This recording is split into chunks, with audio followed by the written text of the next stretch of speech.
Welcome everybody to the Off the Mic Wrestling Show here on YouTube. We're taping this one. We're not going live today. No shows to react to, and very interesting. Fallout. A lot of stuff going on this week. Where I'm really excited. Where a lot of wrestling promotions are going, and this is really a fascinating time as we're heading towards SummerSlam and all into the bigger shows of the summer, to the bigger shows of the year. And let's start there with All In. A lot of fallout from Mariah May's heel turn, a lot of reactions all over the place.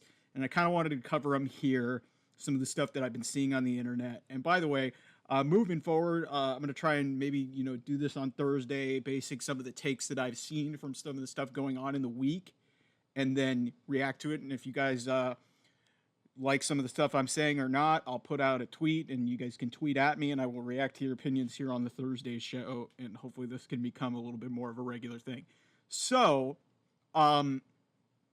it's really interesting to see where this thing is going to go heading into London, because everybody's still in their shock moments here in terms of, where like, whoa, Mariah May, so vicious, she uses the shoe, which I didn't even mention on last night's post show.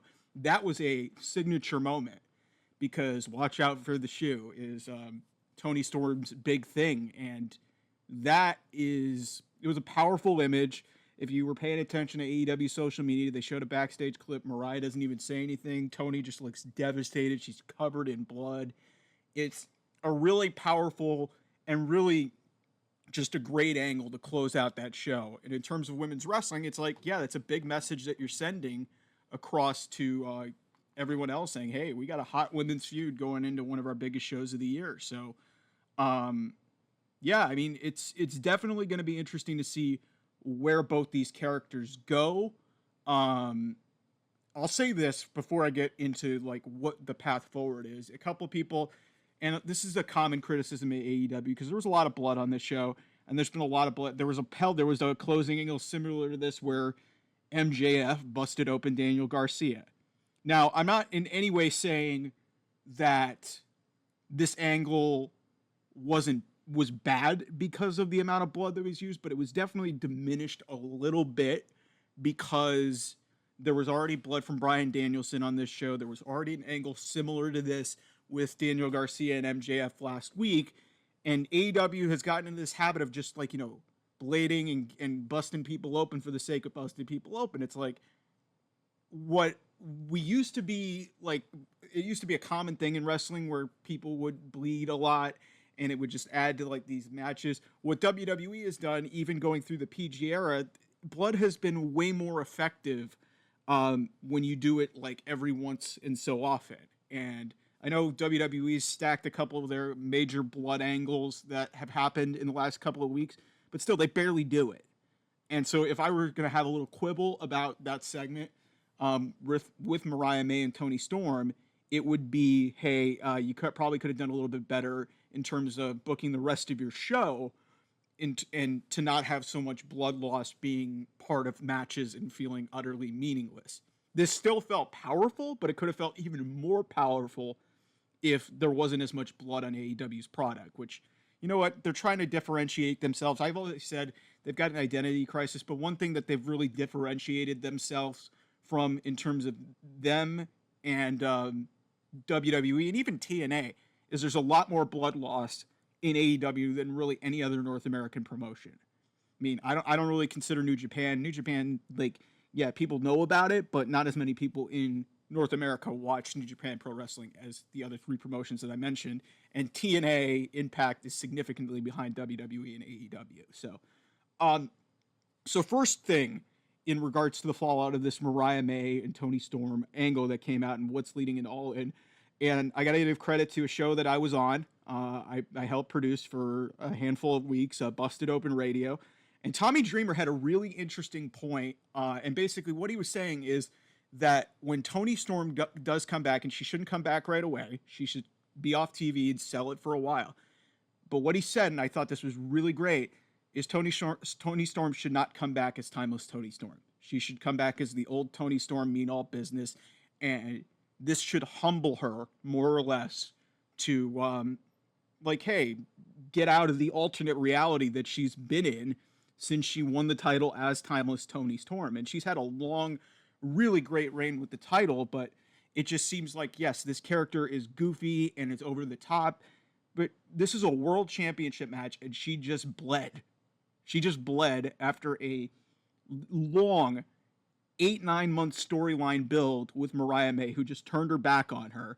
And it'll be interesting to see what Mariah May does moving forward and how she explains her actions. If this was just a split-second decision where she got the thing she thinks she wanted the most, which was a world championship match, biggest opportunity of her career, or if this was a plan all along, which was hinted at on commentary. So that's interesting. One thing, and then I'll get to this, and I saw this on the internet. I'm not going to name names on some of these things because I can't even remember their accounts, and some of these people are just like, fanboys or whatever, but I'm using them as jumping off points here. So one account on Twitter today suggested and asked the question if Toni Storm and Mariah May should main event All In. And I am not in any way trying to be disrespectful at all to the women. I think this is a fantastic feud. But in no way, shape, or form should this main event over Swerve Strickland, Bryan Danielson. Because, number one, you've already done it once where Swerve Strickland, as the world champion, didn't main event a pay-per-view. You've already kind of undermined him. You've kind of built him back up a lot better with the match with Will Ospreay, and I thought that was great. But you cannot have him being a secondary piece or an afterthought on your biggest show of the year. You just can't have that happen.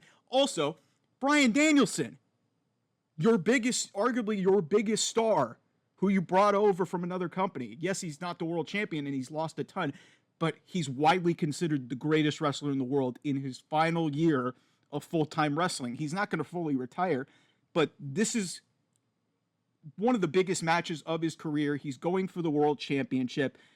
And if Bryan were to win, you don't want that being anywhere else but the main event. So I understand the logic of people suggesting, you got one of the home people from London and Mariah May going up against Toni Storm, who's one of the biggest baby faces and one of the most popular characters, not just in the women's division, in the company, and sending a message, hey, by having the women main event, it's not a terrible idea, but you are risking undermining Swerve Strickland and also, by extension, Bryan Danielson. So like I said, it's not a terrible idea, but it's just like, given the way Swerve Strickland's reign has gone, I would not do that at all. I would not even consider it. It will be a fine match anywhere on the show. Wembley Stadium is going to be a big enough show. All In's going to be fine. It doesn't need to main event. It's not going to be disrespectful. Like I said, but in saying that, I do understand why people would think, okay, it deserves a potentially to be, at least be somewhat considered. But like I said, I would not do that. Not do that whatsoever. There are rumors, as I alluded to on the show, the post-show last night. I would have Jamie Hayter come out after this match between Mariah May and Toni Storm. No matter who the winner is, I think it should be Mariah May, considering, like I said, Toni has had a long reign. I think since Full Gear she's had that title. So I would, if it were up to me, I would do that. Now, what's interesting is Mercedes Moné last night on her social platforms made a open challenge for next week's episode of Dynamite, 250th, in addition to the two other big matches that are on this show. And I'll talk about that a little bit later on about what is going into the thought process of this. And also the Dynamite ratings might have played a role in it, and they were not great. But some people were chirping saying, oh, maybe it's Jamie Hayter that comes out and answers the open challenge for Mercedes Moné. No, absolutely freaking not. Because Mercedes Moné is not losing a match before All In against Britt Baker. That's not happening. So why would you bring Jamie Hayter back in this situation? There's reports from Fightful Select that say that she was recently at AEW shows getting checked out medically. She's been out for over a year. So at least that's a positive sign. But if it were up to me, Jamie Hayter does not come back until All In. You cannot have her be involved in the feud with Mercedes Moné and Britt Baker. Jamie's a big enough star on her own. Doesn't need it. I mean, hell, The other alternative, Jamie Hayter comes out and confronts Mercedes Moné. If Mercedes Moné wins, or hell, even if Britt Baker wins, Jamie and Britt have a ton of history too. So there's a lot of ways they can go, but I really just don't think there's any need to rush her back just because, okay, your women's division's prospering right now, and she may not even be ready. There's really not a whole hell of a lot of clarity in regards to that. And then one more thing, really in terms of the fallout and some of the stuff that I've been seeing on the internet in the aftermath of this really great angle to close Dynamite involving Mariah May and Toni Storm, a lot of people, and this is the tribalistic nature that is wrestling culture in the IWC, the internet wrestling community, is, oh, which segment was better? Which feud is better? And some people are saying, well, the women look powerful and strong because Mariah May beat the living hell out of Toni Storm, and it was a violent angle, and people were bleeding, and women feel empowered and they feel important. And it's not like Rhea and Liv where Dominic Mysterio is a central character, and there's a lot of sexual harassment stuff and a lot of awkward sexual innuendos going on. Okay, first of all, let's address all of this. First of all, why do you care? Most importantly, why do you care? Why are you comparing the two? Can we all just enjoy this type of stuff? And secondly, just because Dominic Mysterio is a central character, it applied well to the story in that Liv is trying to get revenge on Rhea and take away everything away from Rhea. Her women's championship, her group, her boyfriend, and all this other stuff, and just trying to mess with her psychologically.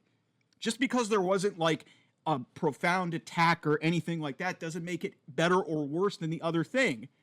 I like both of these angles. And yes, I think WWE is in a much better spot than AEW, but that doesn't mean that I don't like some of the stuff that AEW is doing.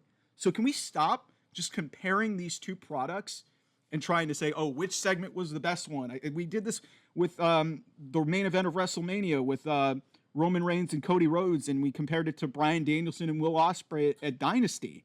Like, why are we doing this?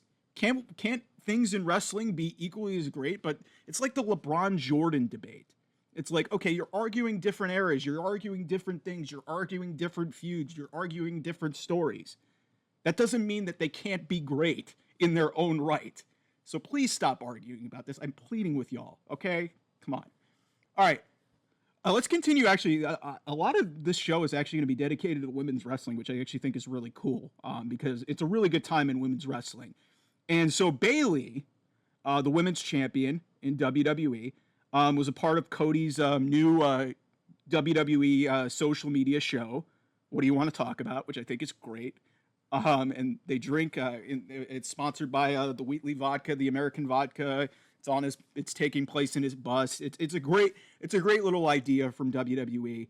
And so one of the big takeaways from this interview that Cody Rhodes did with Bayley again, and like she is really the ambassador for this women's division, and in some cases for a lot of women's wrestling, because she has advocated for her friend Mercedes Moné, who's her best friend, and she's gone over to see her debut at Big Business for AEW. And she's also advocated for Naomi, and I think she was around when Naomi was in TNA. So I think Bayley is a good voice to voice this. And Bayley basically says, hey, why not now for another evolution? It's been 6 years almost since the first one in 2018, of October of 2018. It's been 6 years since they did this.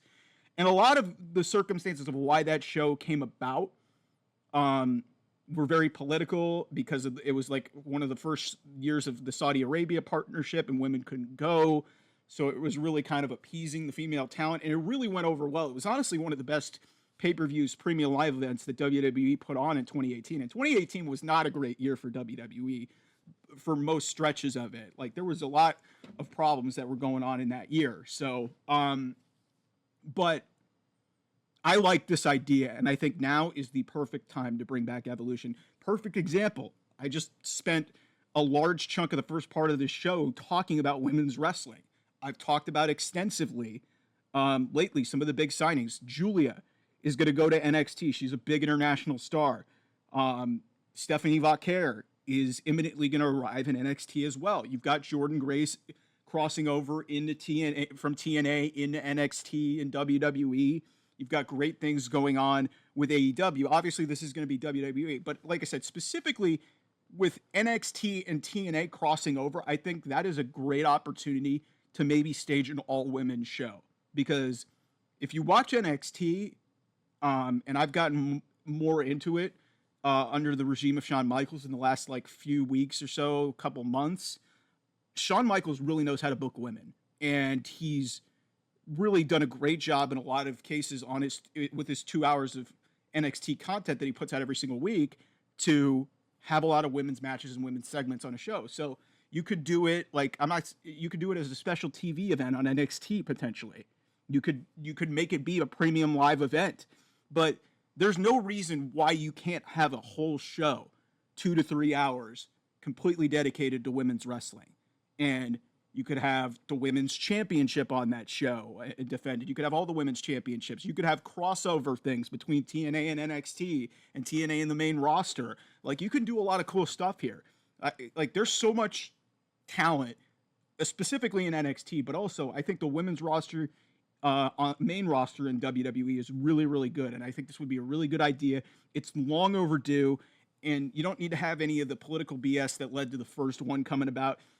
I mean, that being said, even if it was like kind of a political decision really to do it, it was a great idea and it went over really, really well. Like I said, it was one of the best shows of 2018. So good idea from Bayley. And I'm not surprised that she would come up with this. She's as great of a leader as this women's division has had. So I'm not surprised. And of course she comes up with the best ideas. She's Bayley. She's awesome. Okay, let's switch gears here. I alluded to it a little bit earlier. The Dynamite ratings are out. 691,000 viewers, and I think it was a 0.24 or 0.23 in the demo, in the 18 to 49 demo. That was just below the demo was of what NXT did. NXT I think did closer to 650, but this is not good. There's no way to sugarcoat this. This is not good because they were over 700,000 back as far back as June in late May, and they've diminished lower numbers. And this was coming off of a holiday. It was July, and it gained like maybe about 10,000 viewers at the best. I think it was like 675, 680,000 last week. And you had a lot of compelling stuff on this show. You had 2 Owen Hart Cup tournament finals. You had MJF on this show. You had Will Ospreay advertised for the show. You had Swerve Strickland advertised for this show. And they couldn't get over 700,000 viewers. So that makes me, go back to what I said last night in basically saying, listen, I'm not for what they're doing in putting Will Ospreay and MJF on this show. And they've done this before where they've just blown through pay-per-view matches and did them way too early. They did CM Punk and John Moxley and then did it like 2 weeks later at All Out in 2022. So I'm not surprised that they're doing this. I don't think it's a great idea, and I don't think it's smart business because this company has just, this company is just like, booked themselves so poorly that people are not showing up to the events. They had 25% of the building. They had less than 5,000 people in a 19,000 seat arena in Calgary.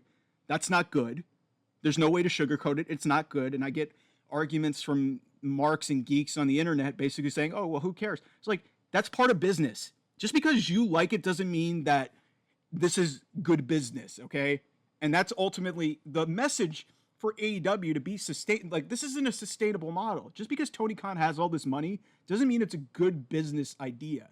And to put your biggest match on free television is just a terrible idea. And then you're also putting another potential pay-per-view level match between Okada and Swerve Strickland, champion versus champion, on this show next week, the 250th episode of Dynamite. And who's losing that match? Nobody. So it's going to be a non-finish, but still, you're giving it away. It's a first-time ever match, and you're giving it away. Even just having that is it's a horrendous idea. And I mean, yes, obviously the Swerve Strickland, Bryan Danielson thing is a little bit different. We've already seen that before, but Swerve wasn't the level of star he is. He wasn't the world champion, and Bryan Danielson wasn't saying, okay, I'm effectively dialing it back, almost essentially retiring after this year. So that's a little bit of a different situation. But when you have these first time ever matches that are like right on the table for you that you go to them on free television. It's a stupid idea. So my message is, okay, like, and before I get to my message, here's the thing. So there's a lot of rumors circulating around that the reason why AEW is doing this, and it's Dave Meltzer, take it with a grain of salt. Dave doesn't necessarily do a great, he doesn't have very accurate reporting. He's a good historian, but not really so much as a reporter. He kind of alluded to the fact that the TV deal for AEW, as everybody knows, is coming up really soon in their media rights package, and they're trying to figure out a number, and they're still negotiating. So he's hinting that, hey, they're doing this because they want to get a big rating so they can impress the Warner Brothers Discovery or anybody else who's trying to bid on the media rights to give them a bigger dollar figure in their new media rights deal. And potentially in terms of like windows and television to have your television show on. If that's the case, book better shows. You shouldn't have to be resorting to this stuff to pick up the mess of what you guys have set up for the last 9 to 12 months. And this Young Bucks nonsense and the fallout from the CM Punk stuff and dealing with the internet crowd and the internet bullshit that's been going on with this company for so long. Book shows like you have for the last 2 weeks. Because that's more like what this company should be, and that's going to put more eyeballs on your product, and it's going to put more butts in the seats so you can actually start filling up buildings again like you did in the early years of AEW. But book better shows. If that's the reason why, I mean, the obvious thing is you're just trying to pop a rating to just pop a rating because, yeah, you haven't hit over 700,000 viewers in a month. So, listen, it's a huge week for AEW this week because you're going into Blood and Guts, which is a big match. And like I said, that match has been horrendously built. It's a thrown together match. It's a feud that there's no real stakes in this. It's the Elite versus Team AEW. It's not worked. So in addition to that, you have all these huge matches, including one that should be first time ever at All In. And then you've got another one where you got two champions facing each other. That could main event a pay-per-view anywhere else too. So listen, like it's a big week. They've got to get at least to 800,000 or at least come close, because if not, that's going to tell you all you need to know, that the product is not registering with the average viewers and you're just appealing to the marks and the people who have been eating out of your hand since the beginning and have stuck by you, which, okay, if that's the company you want to be, okay, whatever. But then you're going to go to the levels of what TNA is, and like they tried to be that, and they've admitted to themselves, hey, we're not near the level of WWE. That's why they're starting to partner with them. So rant over on this. It's just, it's stupid. I don't understand why they're doing it. I'll keep going to bat and saying it's not a good idea to do this on free television when you've got a major pay-per-view coming up in a month and a half. It just doesn't make any sense. Okay, another thing, jumping off of this, in terms of the Ospreay MJF match that's going to take place next week in Little Rock on the 250th episode of Dynamite. So a lot of people are starting to suggest potentially different directions than MJF and Will Ospreay at All In. Okay. And here's the ideas, and then I will pick these things apart because this is just ridiculous. Some people are suggesting Will Ospreay versus Pac. That'd be a fine wrestling match, but that's not going to move tickets. Like, come on, that's not going to get people to watch. I mean, yeah, British wrestling fans will be excited about that. There will be a lot of flips. It will be very exciting. It'll probably be close to a 5-star match. It's fine. But again, MJF, Will Ospreay, those are 2 stars. Pac has not been booked particularly well. He's been in a fine spot, but he's lost a ton. And he's been trying to build up momentum. And I understand it's kind of like a redemption arc for him. That doesn't make any sense. Then we go MJF and Daniel Garcia just because of the angle that they did. And I'm like, why would they do that when MJF called Daniel Garcia a Make-A-Wish kid? Okay? Why would they go to that? I understand it could be a very filled revenge thing, but MJF Will Ospreay is the match that you have to go to. Some people are saying triple threat for the international title, maybe fatal 4-way for the international title. Why? This is not hard. Some of these fantasy booking ideas they're stupid. Like, this is not hard. and they're panicking and they're desperate and they're so desperate with this TV deal, even though they've said everything's right.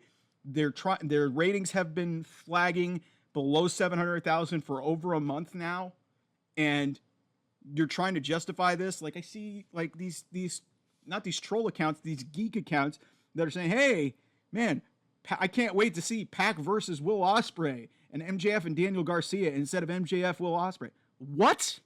What are you talking about?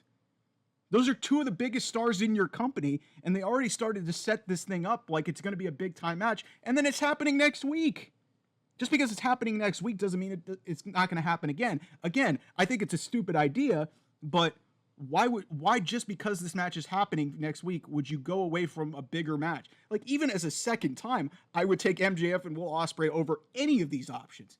Any of them. It's not even close. All right, let's finish out here. A couple interesting topics. One of them I'm actually really excited to talk about because I think it's just a patently ridiculous idea. But let's start with this. Let's finish in terms of another women's wrestling storyline here.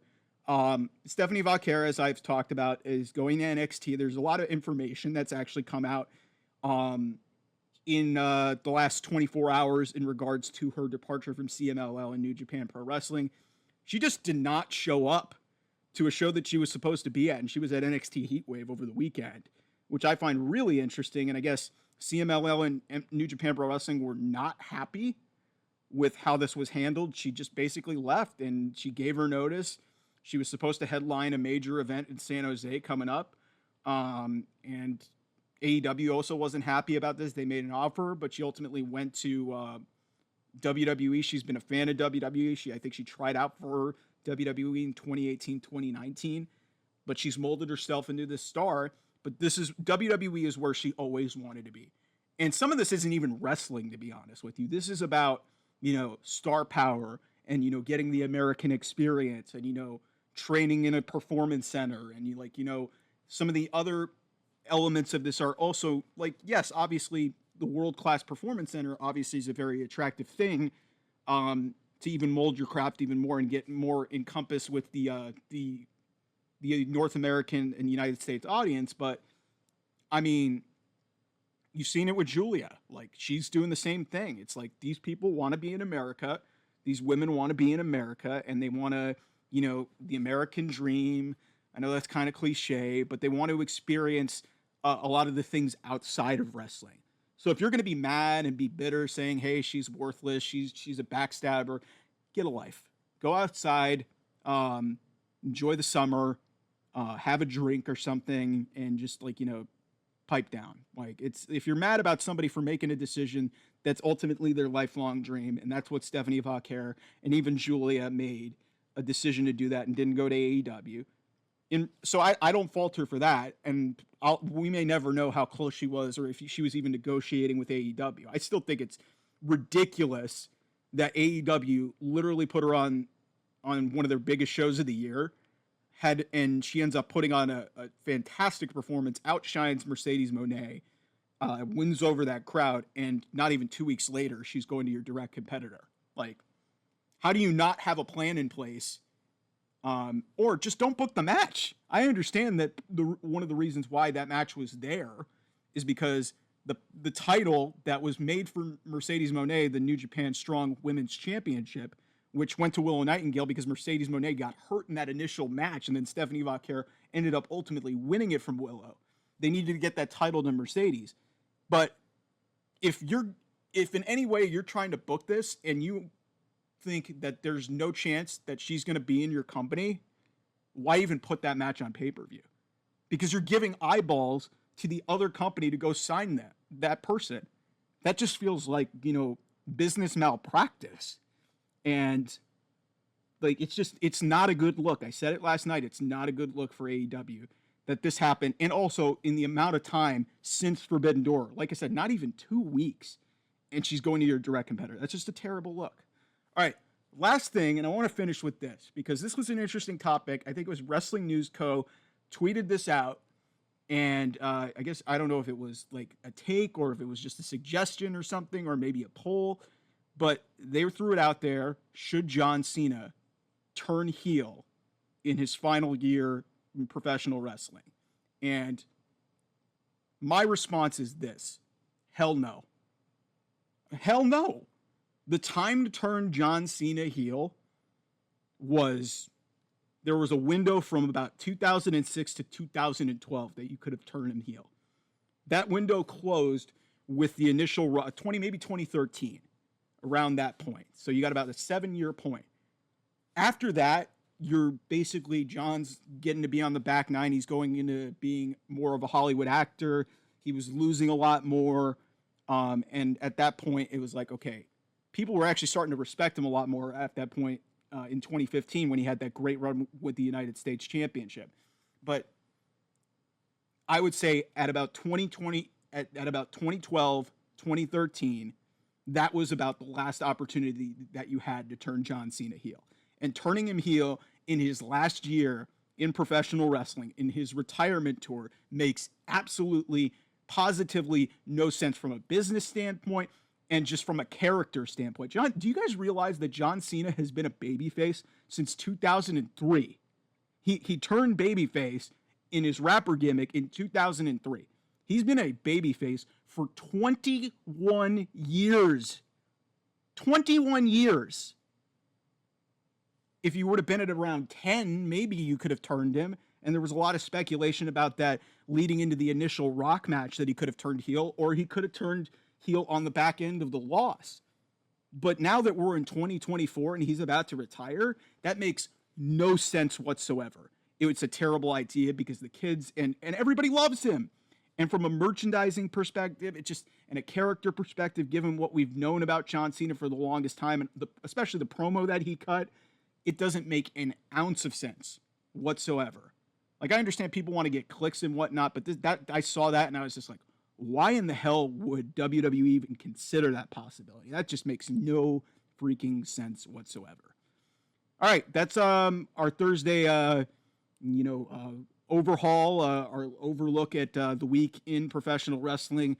Won't be a live show after SmackDown. I'm going to be doing a Spaces with a couple of my buddies up in San Antonio who love wrestling. And if you guys want to hop in on that, I will link that Spaces in my Twitter, Off the Mic 28. Be sure to follow the show and the channel OT Mike Wrestling on Twitter and also on YouTube.